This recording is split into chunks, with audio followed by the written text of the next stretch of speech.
Baik, yang terhormat kepada Pembina Yayasan Anak Yatim dan Duafa, Alza El-Romah, Bapak Yazid, dan sekaligus anak-anak yang saya senangi, yang kami senangi dan kami banggakan, serta kakak-kakak PKM yang saya banggakan.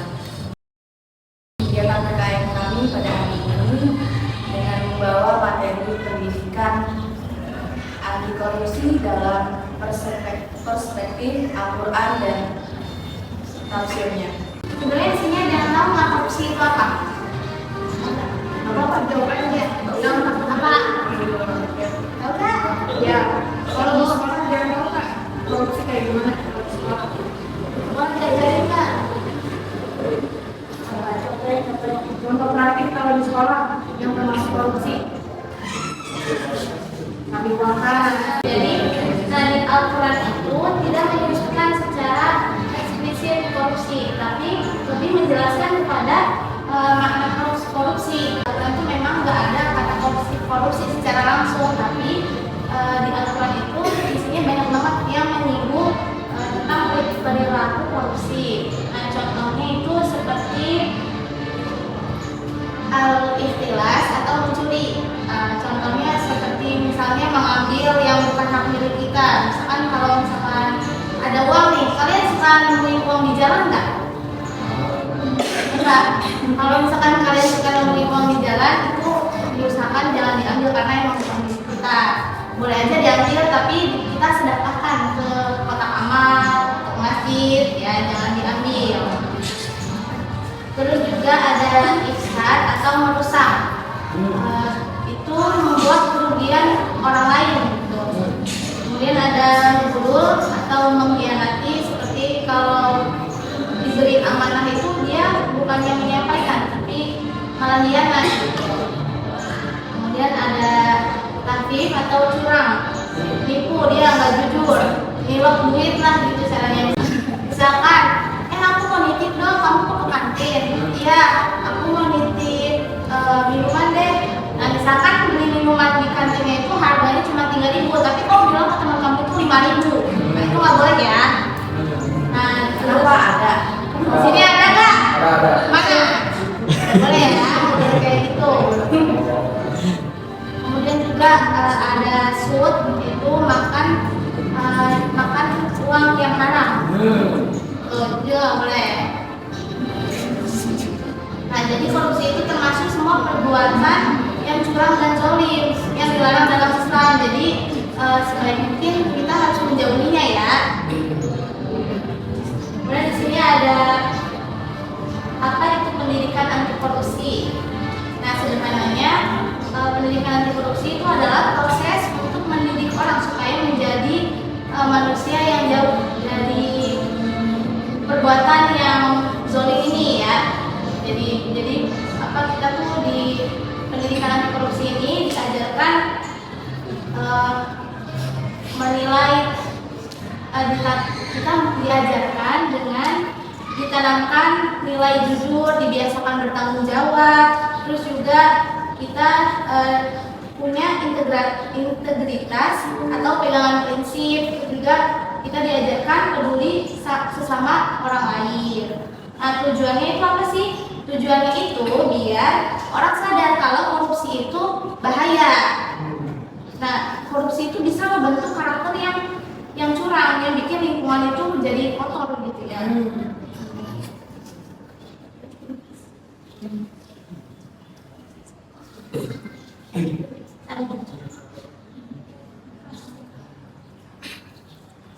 Nah, terus juga ini ada larangan memakan harta yang batil dan suap. Itu ada di surat Al-Baqarah ya, ayat 2. Berbunyi wala taqulu amwalakum bainakum bil batili wa tudlu biha ila hukami litaqulu fariqum man amwalin nasi bil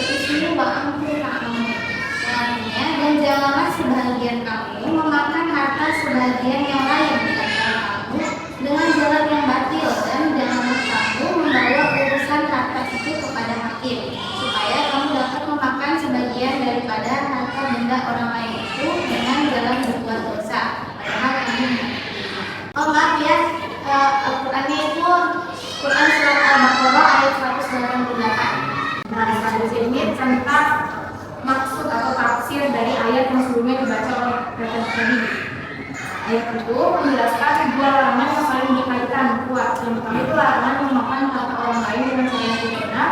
Yang kedua ini larangan mempengaruhi hakim atau penguasa. Dalam kurung ini maksudnya menyogok untuk mendapatkan keuntungan sendiri dan merugikan orang lain. Jadi kata memakan di dalam ayat ini itu maksudnya itu merampas atau menguasai. Contohnya nih, kalau memakan harta secara batil kayak makan dari riba, judi, suap, menyalahkan secara batil, pencurian, perampasan dan lain sebagainya. Terus gimana?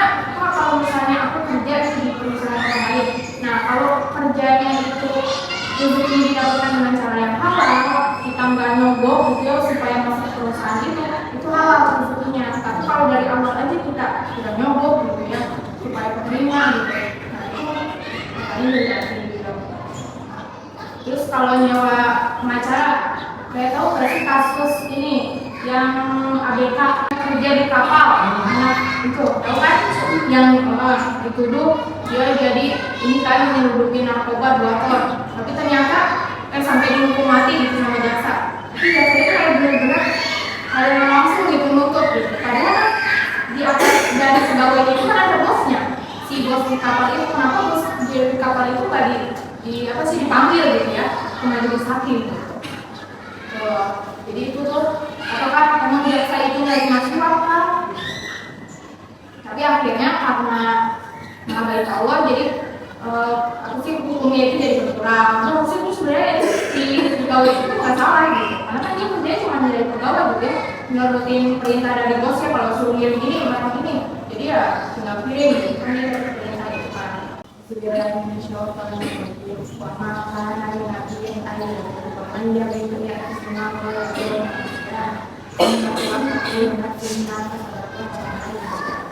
artinya tidak layak seorang nabi menjalankan harta rampasan orang. Siapa yang menyelewengkannya, percaya pada hari kiamat dia akan datang membawa apa yang diselewengkannya itu. Kemudian setiap orang yang akan diberi balasan secara sempurna sesuai apa yang mereka lakukan dan mereka tidak dizalimi. Nah, asbabun nuzul ini waktu itu tuh habis perang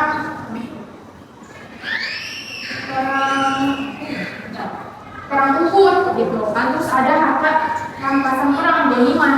Nah, ada sebagian dari kaum muslimin yang nggak percaya gitu kalau Nabi itu bakal ngebagiin ghanimah itu. Akhirnya dia berburu tuh turun dari bukit. Terus sama Allah dituturlah dengan surat Al-Imran.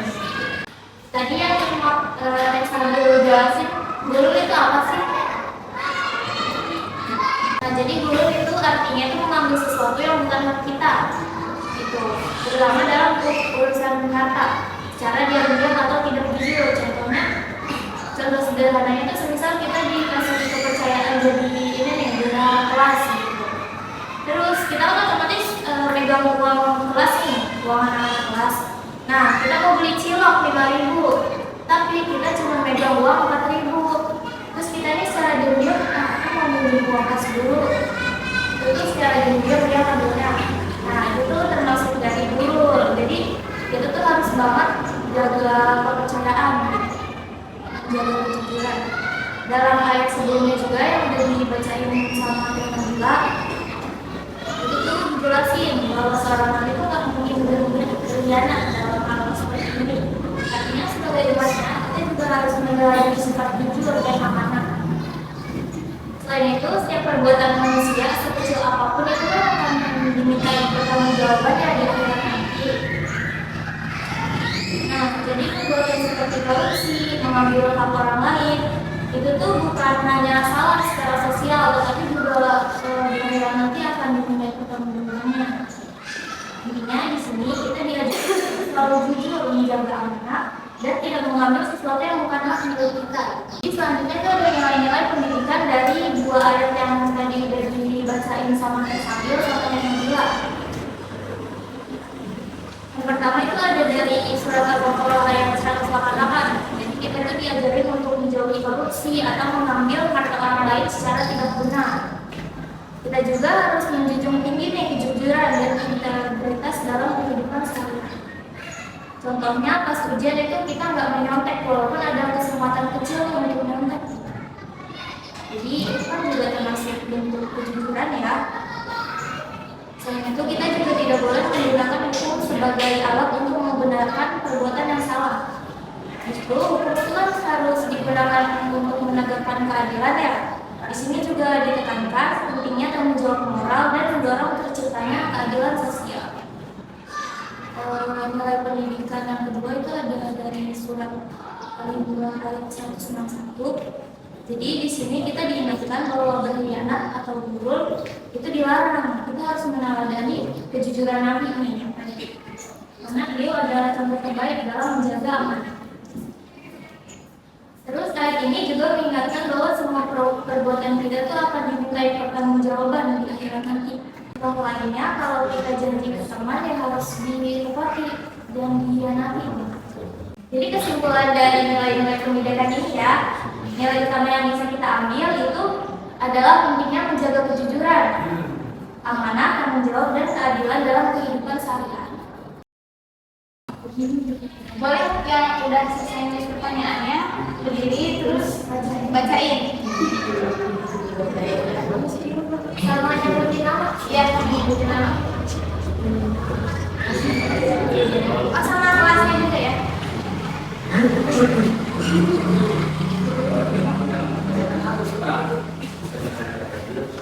Kelas saya 8. Apa contoh korupsi dalam masyarakat? Contoh korupsi dalam masyarakat dalam sebuah masyarakat ketika ada korupsi itu di masyarakat itu misalkan ada yang namanya itu kayak di dalam masyarakat itu kayak ada organisasi kayak perubahan gitu atau apa. Nah, salah satu contoh korupsi di masyarakat itu seperti misal ada kegiatan seni batu gitu ya di setiap RT gitu ya. Nah, ada nih salah satu warga mencuri salah satu alat kerja bakti gitu untuk semua untuk melakukan kegiatan sebagai kerja bakti gitu. Nah, warga tersebut tuh kayak kayak mengambil alat tersebut untuk diri sendiri. Nah, itu kita korupsi gitu. Nah, itu salah satu contoh korupsi masyarakatnya. Nah, bagaimana cara mengatasinya? Cara mengatasinya itu kita harus menanamkan korupsi kepada masyarakat dengan cara mengedukasi mereka gitu. Jadi agar mereka itu tidak melakukan korupsi lagi gitu. Jadi agar mereka tidak melakukan korupsi lagi, kita sebagai mahasiswa gitu mengedukasi mereka mengenai anti korupsi agar korupsi itu tidak meregresi ke generasi selanjutnya gitu. Berarti kasus suami. Nah, itu pulmi itu juga termasuk tapi juga ikutan ya, nggak ikutan modal gitu, bukan modal. Tapi dia memang dari duit gitu, dari hasil parkir doang. Padahal hasil omset parkir itu lebih besar dibandingkan punya usahanya.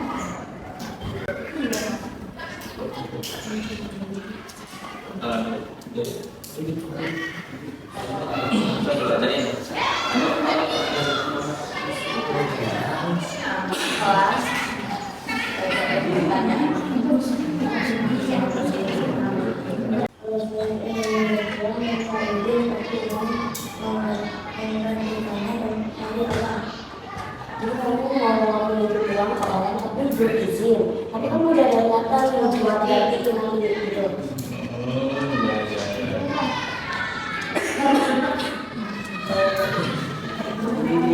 Saya ingin bertanya bagaimana jika orang yang berkorupsi itu sudah kita tegur dan nasihati tapi masih tetap korupsi. Aku ingin jawab pertanyaan dari Syahul ya. Sebetulnya kamu tuh minta mungkin karena kepepet ya. Sebenarnya kamu tuh mungkin karena itu, tapi salahnya itu karena kamu tuh gak bilang, tapi niat kamu tuh bagus karena kamu mau menggantikan. Tapi kalau niat awalnya itu kamu menunjukkan benda ngomong, itu sebenarnya tidak jadi niat yang jelek gitu loh. Mau kamu gantiin nanti, menurut aku mah ya, mau kamu gantiin nanti kamu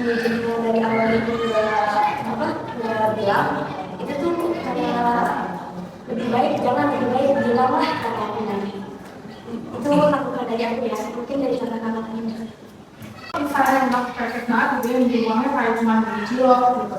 Nah itu masih hawa nafsu gitu ya. Kalau misalnya emang begini itu yang udah capek banget, kayak aku ujian banget gak punya uang, tapi mau bilang misalnya di jalan aku kecelakaan gitu, aku harus berobat, nah itu nggak apa-apa, karena itu udah untuk syar'i banget gitu ya. Nah, tapi kalau misalnya masih kayak ada kondisinya gitu ya, tentang makanan kah atau banyak keinginan sendiri, misalnya jangan.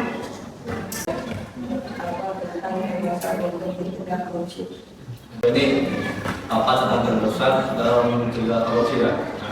Tantangan terbesar itu dalam mencegah korupsi adalah dari diri kita sendiri. Nah, maksudnya dari diri kita sendiri kita tuh harus sadar bahwa korupsi itu salah, perbuatan salah gitu kan, perbuatan yang tidak baik gitu. Nah, terus bagaimana cara kita mencegah? Nah, kita tuh apa ya? Tanamkan diri pada kita gitu, kesadaran bahwa korupsi itu tidak baik dan bisa merugikan orang lain kan, kayak rugi gitu kan. Nah itu sangat merugikan orang lain kan. Terus tantangan lainnya itu kerakusan. Terkadang manusia itu kerakus kan, kerakus. Nah, bahkan saking rakusnya mereka bakal apa ya, mengambil uang rakyatnya sendiri gitu. Kayak contoh pejabat yang kayak masuk TV gitu. Nah itu kan apa ya, sesuatu yang tidak baik gitu kan. Lalu tantangan lainnya yaitu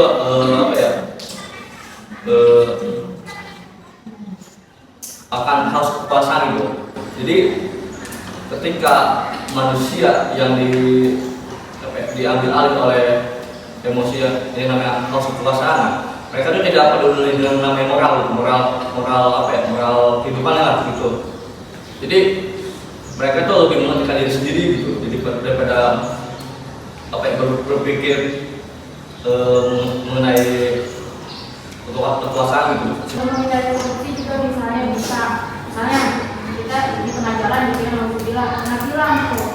Nah pas kena tilang tuh kan kalau polisi tuh kalau pengen cepat ya tinggal kasih ya uang 100.000, 200 gitu kan, cepat tuh langsung. Tapi kalau kita menghindari korupsi itu kita pakai dulu. Nah kalau menghindari korupsi kita memilih jarak untuk ke kantor daripada masuk uang ke polisi.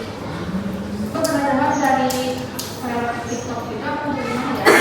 Jadi dia nggak membayar komisinya di jalan, tapi dia ikut prosedur ke kantor, ternyata emang udah ada gitu. Cuma kadang sama polisi emang dipersulit aja gitu. Biasanya di jalannya kayak cukup aja, masih kurang gitu. Aku punya sedikit, tapi yang bisa jawab tadi ya, 2 orang. Ya, keluarnya itu keluarnya itu angka dan huruf. Kalau Ancol itu 17, Jakarta itu 18, terus nasi goreng itu 20, soto Betawi berapa? Nah itu yang ada contohnya itu keluarnya itu angka dan huruf. Kalau misalnya nasi itu 10, mie goreng itu 20, nasi goreng itu 21, soto Betawi itu berapa?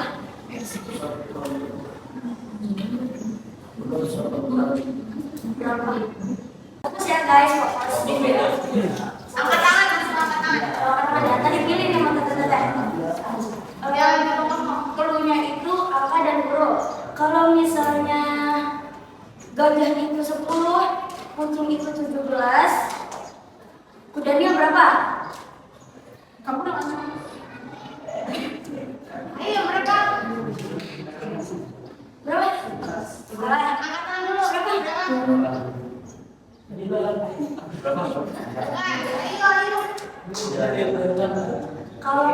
Kalau gajah itu 17, kucing itu 15, kudanya berapa?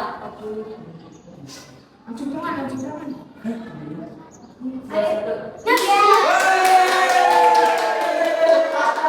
Dulunya itu bumi itu bulat. Dan bulan apa? Kayaknya ini gampang deh. Bumi itu bulat. 10 tambah 10 2. 18 tambah 10 3. 200 tambah 20 berapa? Ya, 4. Sekian. Nah,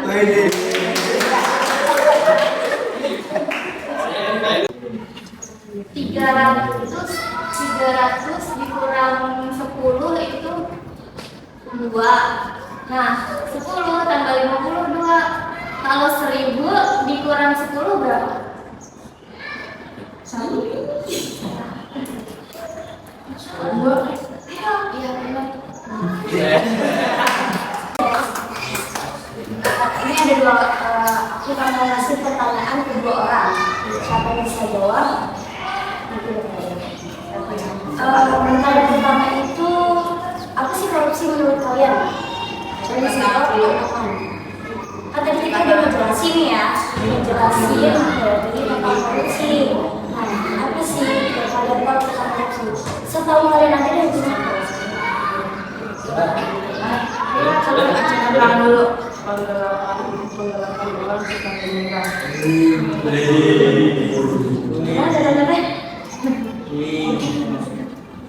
Ada tiga. Yang lebih rinci. Jadi kayaknya yang lebih paham tentang misalnya itu ambil hak orang, sama gua sama dia. Kayak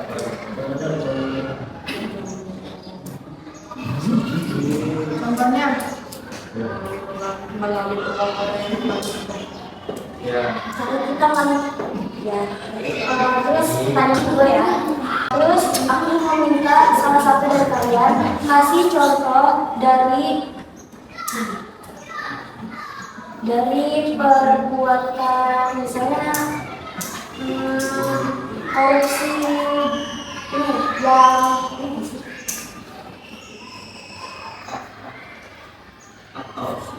Maksud pelanggaran dengan cara haram.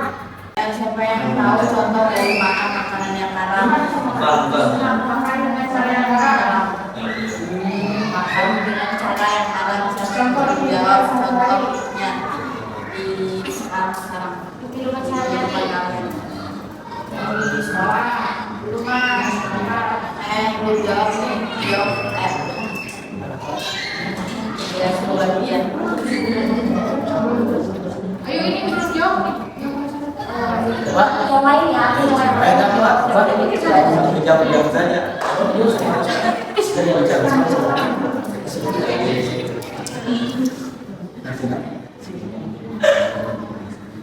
kasih contoh sih tentang Yaitu makan dengan cara haram. makan dengan cara yang haram. Bukan korupsi tapi di bagian makan dengan cara yang haram. Apa? Belum ada. Oh, itu tahu kan jawabannya. Apa? Yang kalian tahu aja. Ya.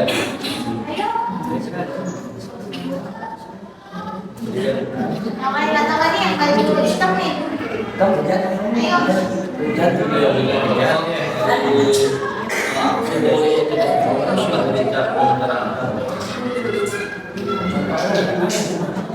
Iya, coba-coba.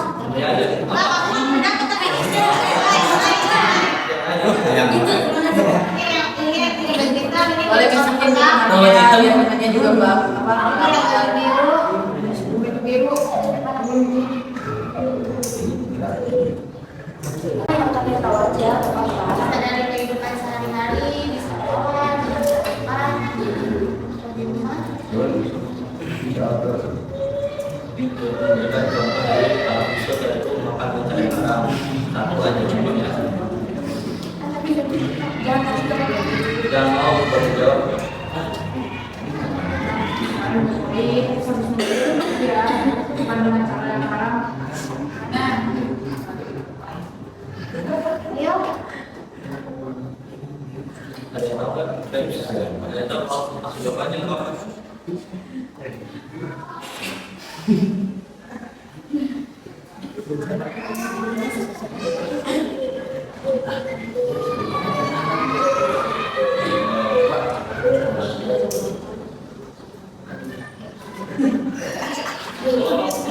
Kalau jawabannya jawab aja itu.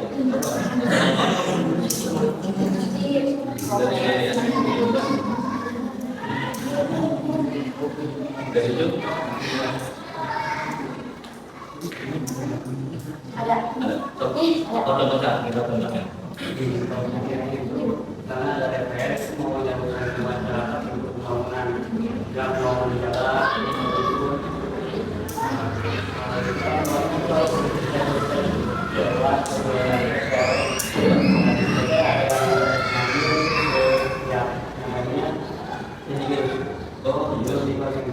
Oh iya, Pak.